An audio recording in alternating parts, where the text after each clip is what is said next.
विजय पराशर जी आगरा से।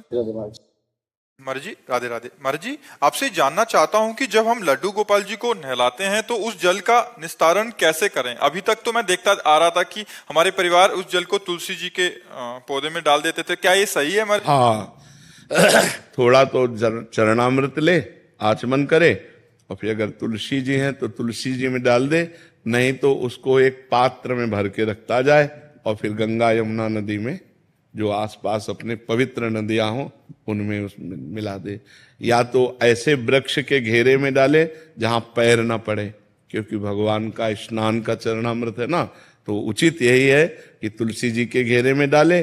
जिसके घर में तुलसी जी नहीं है वो एक पात्र रख ले 5 लीटर 10 लीटर का, और उसी में डालता रहे, और जब भर जाए तो पास में जो नदी पवित्र हो वहां जाकर के उसी में डाल दे। ऐसे ऐसे कर दे।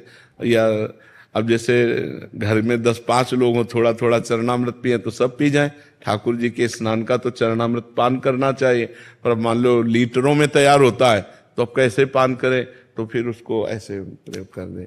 पीपल की जड़ में डाल दे, तुलसी जी की जड़ में डाल दे, या ऐसी लता में डाले जहां पैर न पड़े, या पावन नदियों में डाल दे। ऐसे महाराज जी, ठाकुर जी के फूलों को पहले नदी में विसर्जित करते थे, अब क्या करें महाराज जी? किसी पास के सरोवर के तट में खोद करके और उनको समाधि दे दे। जैसे एकत्रित फूल हो गए तो 10-5 दिन के एकत्रित कर लिए, और किसी सरोवर नदी के तट पर गए और किनारे में खोद करके और उन फूलों को ऐसे कर दिया, उनको ऐसे